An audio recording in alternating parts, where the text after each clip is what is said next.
What is up, everybody? Welcome back to another video on my YouTube channel, and I'm going to be talking about a variety of different topics today, but I want to start with the NFL, and particularly with the New York Jets and Zach Wilson, because Mike White came out and beat the Bears 31-10. Why was Mike White playing quarterback, you ask? Because Zach Wilson was benched after the Jets suffered a humiliating loss. Not because it was a blowout, but just because it was a humiliating way to lose. They lost to the New England Patriots in their previous game after neither team could score an offensive touchdown. The score was tied 3-3, basically for the whole entire game, and the Jets gave up a last-second punt return touchdown to the Patriots to lose the game. And after the game, Zach Wilson was asked by the New York media whether or not he felt he let the defense down or not, and his exact response was no. The second he was asked the question, he firmly responded no, that he did not let the defense down, even though they held New England, a Bill Belichick offense, to 3 points all game. Zach Wilson and the Jets offense could not do anything all game. They could not get anything going. And now it seems like not only do the Jets have to have questions about Zach Wilson's ability to succeed on the football field with his tangibles, they may have to have some concerns about his character now, his intangibles, whether or not he can be a leader of men, whether or not he can be a leader who can take accountability for his shortcomings. And based on that response, it looked like he's not capable of doing that. And when he did get benched by Robert Saleh a few days after, he did come out and apologize to the team, took some accountability for it. But I do really just think that's only because it was a reaction to losing his job. It was a reaction to getting benched, and that's why he came out and did it. And then the Jets came out and played against the Bears with Mike White, and it looked like everyone was getting involved. Garrett Wilson was getting involved. Elijah Moore was getting involved, a guy who was expressing a lot of frustrations earlier in the season and actually was requesting a trade because he thought he wasn't involved enough in the offense, and he didn't know his role with Zach Wilson. But he ended up having a great game against Chicago. And it looks like with the Jets sitting at 7-4 in prime position to make the playoffs with Robert Saleh, who's doing a great job, it looks like this year as head coach, it looks like they're going to stick with Mike White until they have a reason not to. And I don't blame them for that, because this is probably the best they have looked all season since maybe Breece Hall got injured, the best overall game they've put together. They held a Chicago Bears offense to 10 points. Granted, Justin Fields did not play in that game, but it was about how they looked on offense. It was about how together the team looked, and it just didn't look that way under Zach Wilson. And if you didn't, and as we all know, Zach Wilson was the second overall pick in the draft with Trevor Lawrence, Mac Jones, all those guys, that stacked quarterback draft class, or at least we think it's going to be stacked. We don't really know. Trevor Lawrence is starting to look like he's playing really good with that win over the Ravens. But anyway, second overall pick, a lot of expectations for a guy who did come from a small town in Utah, had to step into the New York media, the New York market, and basically be the guy right away. And as we know, if you don't work out in New York quickly when you have expectations, those fans are going to turn on you. The media will most certainly turn on you.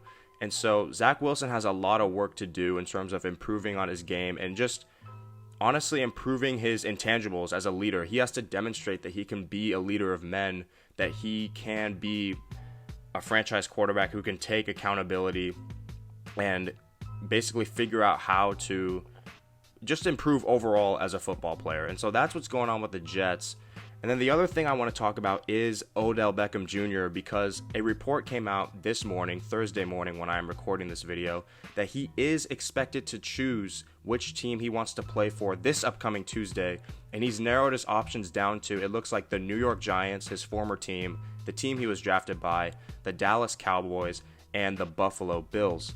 But the one thing that may give teams cause to pause about him is that he does want a multi-year contract, and it will probably come down to which of those three teams will be willing to offer him the type of money he wants and for the type of length that he wants to be on the team. And he did just have the incident where he was apparently kicked off a flight from Miami heading to Los Angeles, and he went on Twitter and basically said it was a bunch of bullcrap, that he didn't do anything wrong. I don't really know much about it. Nothing has really been said much after that, so maybe that is a reason why teams could have an excuse not to sign him, because they don't want to deal with the big personality and all the attention that he would bring to a football team. I'm not going to compare him to Antonio Brown, because he's nowhere near Antonio Brown. He's never done anything as bad as Antonio Brown. but he has had some questionable moments in the past in terms of his judgment on the field and off the field. But I think whoever signs Odell Beckham Jr. will be getting a very good player. We saw what he was able to do for the Rams up until the Super Bowl before he got injured in that game. Luckily, they were able to win that game, and he was able to secure his Super Bowl ring. But all three of these teams make sense for the reasons they're in the running. The Bills, he played with Von Miller. I'm sure they're really close. Von Miller has been talking about him coming to the Bills, recruiting him, and it would just make sense as a fit because they'd have Gabe Davis, Stephon Diggs, Odell Beckham Jr., just more variety of options for Josh Allen to throw the ball to. And then when you look at the Giants, he would obviously, I think, love to go back to New York. His personality fits New York. It fits the market. And he doesn't seem like someone who would be fazed by all the pressure that comes from playing in New York, because when he was on the Giants, he was a baller before he got traded to Cleveland. And so that would just be a pretty good fit, and it would allow the Giants just to see what they have in Daniel Jones, whether just make one last push to see if he is truly the guy in New York. And then when you look at Dallas, it's kind of the same thing. Just the big brand, biggest brand in sports, biggest brand in the NFL, playing with the star on his helmet. I'm sure he would love to go to Dallas and play for a team that looks like they may have a legitimate shot at making the Super Bowl this year. And it would help the Cowboys out a lot because CeeDee Lamb is the number one receiver, but it would also take some pressure off him if he had Odell. He obviously has Dak Prescott, obviously also has Michael Gallup to throw to. But it looks like the Dallas Cowboys offense is in a bit of a good rhythm right now. Ever since that blowing a 14-point lead to the Packers, they stomped the Vikings, and then they played okay against the Giants, but nevertheless, they did get the win.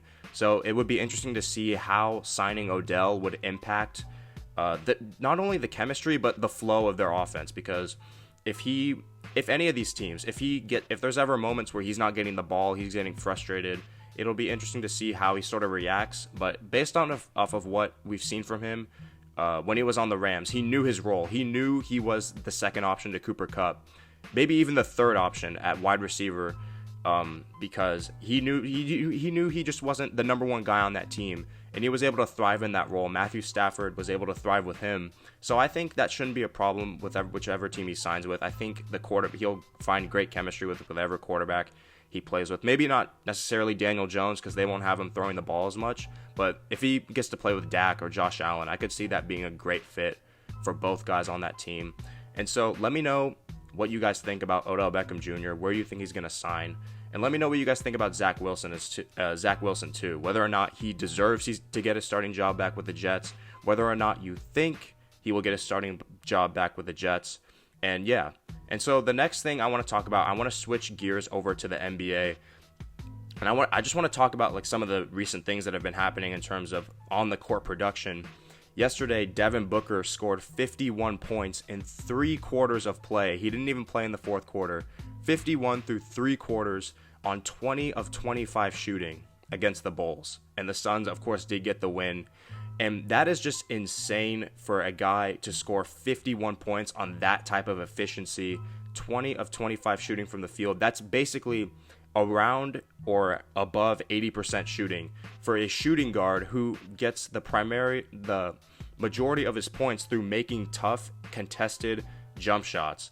And this isn't a guy like Giannis or Joel Embiid or Nikola Jokic who can get all their points by using their size and frame to get close to the basket. This is a guy who has to elevate over lengthy defenders, make tough shots, and that was just really insane to see, and it just shows you some of the talent that's in the NBA right now. And Devin Booker and the Suns will obviously hope to make amends for a disastrous second-round exit against Luka Doncic and the Mavs last season in the playoffs. And then another guy who had an insane game was Jason Tatum against the Miami Heat, who did not have Jimmy Butler yesterday, but nevertheless, he did score 49 points, and the Celtics currently sit at number 1 in the East. And if you guys remember my video about Ime Udoka, I had some questions about the Celtics heading into the year.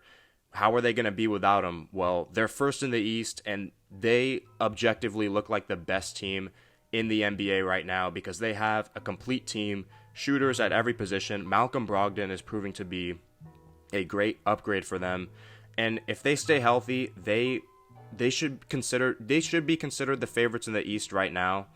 I guess later down the line, I can make videos thinking about playoff predictions. They look like the favorites right now, but I'm just not going to pencil them in as finals favorites yet because Giannis and the Bucks, they're second in the East. They started the season 9-0, and Chris Middleton has played 0 minutes of basketball this year. He's going to make his season debut on Friday against the Lakers, and the Bucks look, once they get Chris Middleton back, I think they're going to start to look really good as well. Not that they haven't looked good so far. And then Giannis, who scored 37 points against the Knicks, great game. He's been playing very well ever since that ladder incident in Philly, so that was something very cool to see. And so yeah, that's going to be it for this video. Let me know what your guys' thoughts are on Odell Beckham Jr., Zach Wilson, anything NBA, any college football playoff predictions. I forgot to touch on that, but just let me know anything that you guys have to say about that in the comments. And thank you for watching this video, and make sure to find all my content linked in the description.